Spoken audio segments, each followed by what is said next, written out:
return of an NBA superstar. Jamal Murray has returned from injury a while ago, but now he is absolutely wrecking teams in the NBA playoffs. So let's get down and let's check out what he did to the LA Lakers that just absolutely made them just get destroyed badly. So let's get down and let's check this out. Okay, so first in the fast break. Right now it's a 3-on-1 situation, and he has a couple of different options. He could attack the rim. He could draw this defender to pass it over to his cutting teammate. He's got a few different options. However, he knows how to use his body, and that's what he does. He gets his body in between the ball and the defender, and there is nothing that this guy can do to be able to stop this layup. That is one way that you can score very easily in basketball. Another great move that you can do is the snatchback, and that's exactly what we see right here. But when you pull off the snatchback, this is how you do it. So when you're attacking the basket and your defender's shoulders are square with the baseline, that is when you can snatch back. That's when you can pull your dribble back and create that space to pull up for a mid-range or a three-point shot. And that's exactly what we see here. But there's more to this than just that. It's the snatchback and that quick gather into his shot, get his feet set on that gather, and then he's able to go up for that shot. It also helps that you can do a little bit of a chicken wing right here where you can slightly push off to give yourself an even more distance between yourself and your defender. But I really want to focus on his footwork. And if you want to do a snatchback perfectly, that is how you do it. Right here, he hasn't gathered the ball yet. He's going to push off of his left foot, plants both feet at the same time on his way up into his shot, all one motion, and of course he drains it. So here, Jamal Murray is about to use Jokic as a screen, but look at what his defender does. His defender cheats over top of that screen, which means that he needs to attack back and deny that screen. By denying that screen, he has now got his defender behind him and created separation between himself and his defender. He now has a switch, which is a massive mismatch, and he's able to go up for that floater. I also really want to focus on the footwork as well here. And watch, this is actually really amazing. So at this point, he has not gathered the ball yet. He gathers the ball on his left foot, which means this is a zero-step floater, a zero-step layup, which means that it's very hard for that defender to block. See, what happens if you're a defender, especially if you're a bigger defender like Davis, if you can attack a bigger defender and keep him guessing, he's going to be trying to time your steps, 1, 2, so that he can then block your shot. But if you go up with 0 to 1 steps instead of the average of 2 steps that you're allowed, guess what? You're going to throw his timing off so that he cannot block your shot. That's why there was 0 shot blocking attempt here. It's because he was trying to time the 2 steps,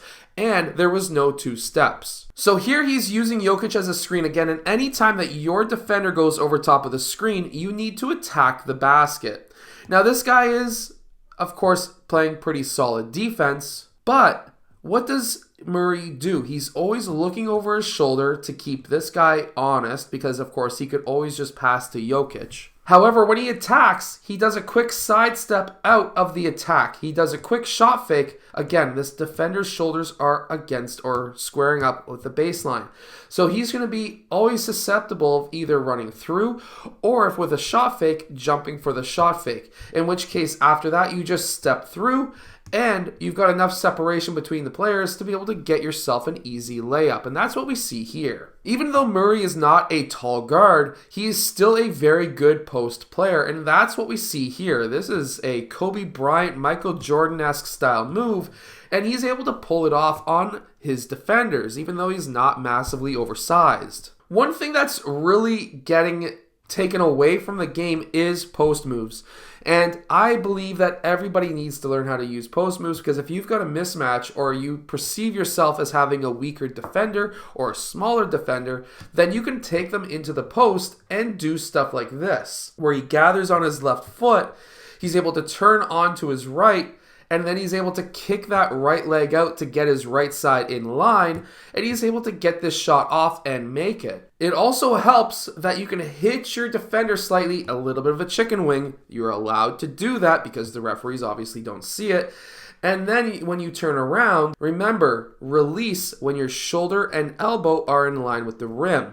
And then, of course, a high release like a regular shot, you're not leaning. So many players think a fadeaway is leaning away. He's going straight up into his shot. There is no difference from his regular shot to this. Yes, he's slightly maybe 4 degrees out, but that's not like some players who go like way far out and almost try to fall or do fall when they're trying to do a fadeaway. You don't want to do that. You want to keep your shot as normal as possible. And if you are fading away slightly, as we see here, watch, his elbow is much higher on the shot. Now with the spin move, he attacks quickly. Watch, he goes from a standing stance, as we see here, into attack mode in one dribble. He gets his shoulders low. He's using his off arm. Watch his off arm.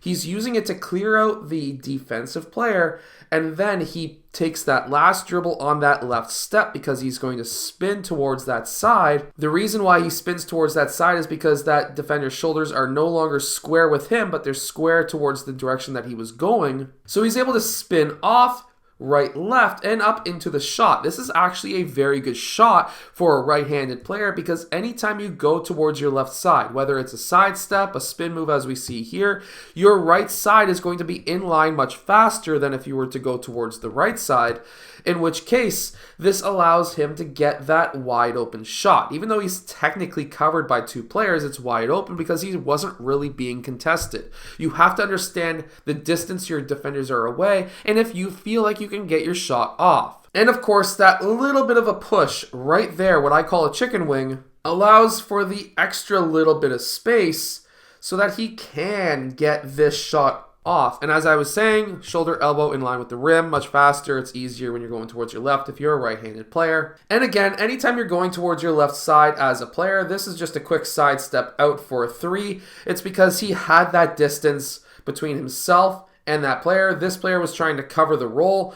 And of course, Jamal Murray is a very good shooter, and going towards his left, gets his right side in line, 24 feet out, hits that shot. Fantastic possession. This is what's separating players like Jamal Murray from the rest of the NBA. If you can do moves like this with the coordination as he has, you can be a very good player. I hope that you've enjoyed today's video. If you have, hit that like button, subscribe, and I'll see you guys again next time.